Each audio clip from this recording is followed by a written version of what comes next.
आकाशवाणीचं हे नागपूर केंद्र आहे. आता आपण ऐकणार आहोत वृत्त विभागातर्फे प्रस्तुत अमरावती जिल्ह्याचं वार्तापत्र. याचे लेखक आहेत आमचे प्रतिनिधी जयंत सोनोने. वर्षाचा पहिला महिना असलेल्या जानेवारी महिन्यात अमरावती जिल्ह्यात अनेक नाविन्यपूर्ण गोष्टी घडल्या. जिल्ह्याला मिळालेले पालकमंत्री यांच्यासह व जिल्ह्याच्या विकासासाठी झालेल्या अनेक नियोजनांच्या बैठका महत्वाच्या ठरल्या.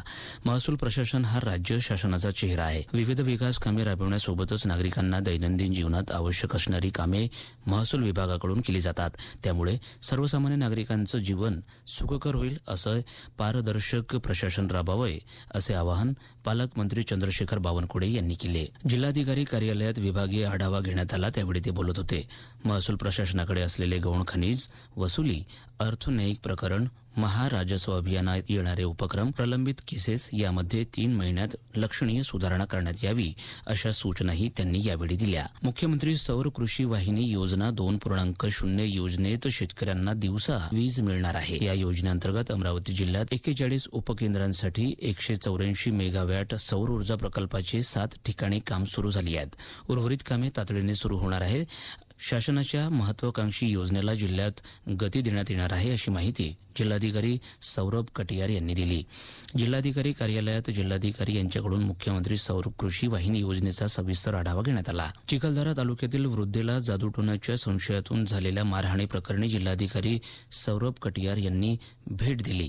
यावेळी त्यांनी ग्रामस्थांना गावामध्ये सौहार्दपूर्ण वातावरण ठेवावे असे आवाहन केले. जिल्हाधिकारी कटियार यांनी रेटाखेडा येथे जिल्हा पोलीस अधीक्षक विशाल आनंद यांच्यासह भेट दिली आणि घडलेल्या प्रकाराची संपूर्ण माहिती पीडित महिलेकडून जाणून घेतली. रेटाखेडा येथील वृद्ध महिलेला 30 डिसेंबर रोजी गावातील पोलीस पाटील यांच्यासह काही नागरिकांनी जादूटोण्याच्या संशयातून अमानुष मारहाण केली होती. या प्रकरणी जिल्हाधिकारी श्री कटियार यांनी गंभीर दखल घेत आज गावात जाऊन वृद्ध महिलेच्या घरी भेट दिली. अमरावती येथील राज्य राखीव पोलीस बल गट क्रमांक 9 याच्यातर्फे महाराष्ट्र पोलीस वर्धापन दिन विविध उपक्रमांनी उत्साहात साजरा करण्यात आला. महाराष्ट्र पोलीस वर्धापन दिनानिमित्त दिनांक 2 जानेवारी ते 8 जानेवारी या कालावधीत एम राकेश कलासागर यांच्या संकल्पनेतून नागरिक, शालेय विद्यार्थी, खेळाडू तसेच पोलीस कुटुंबियांकरिता विविध उपक्रम घेण्यात आले. महाराष्ट्र राज्य कामगार विमा सोसायटी अमरावती यांच्यातर्फे विविध कंपन्या, टेक्सटाईल पार्क व हॉटेल्स इथे आरोग्य शिबिराचं आयोजन करण्यात आलं असून याचा कामगार विमाधारकांनी लाभ घ्यावा असे आवाहन प्रशासन अधिकारी डॉक्टर राजनारायण गोमासे यांनी केले आहे.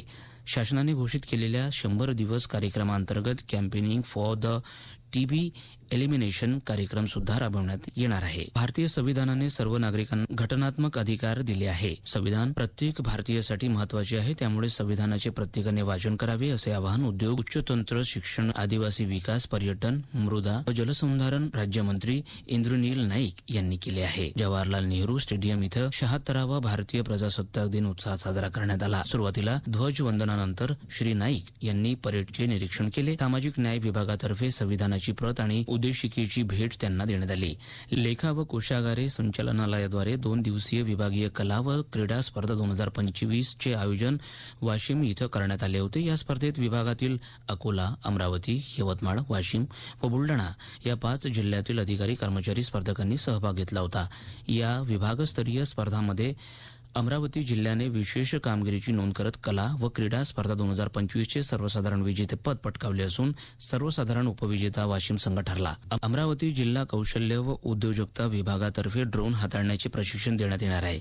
युवकांना या माध्यमातून रोजगाराचे साधन उपलब्ध होणार आहे. सध्या शासनही विविध कामांसाठी ड्रोनचा उपयोग करीत असल्याने ड्रोन हाताळण्याचे प्रशिक्षण उपयुक्त ठरणार आहे असे मत जिल्हाधिकारी सौरभ कटियार यांनी व्यक्त केले.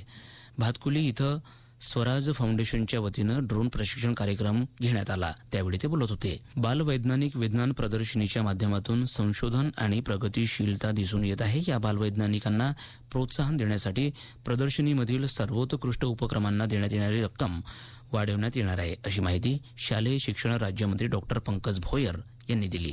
शिवाजी शिक्षण संस्थेच्या प्रांगणात आयोजित राज्यस्तरीय बालवैज्ञानिक विज्ञान प्रदर्शनीचा समारोप करण्यात आला, त्यावेळी ते बोलत होते.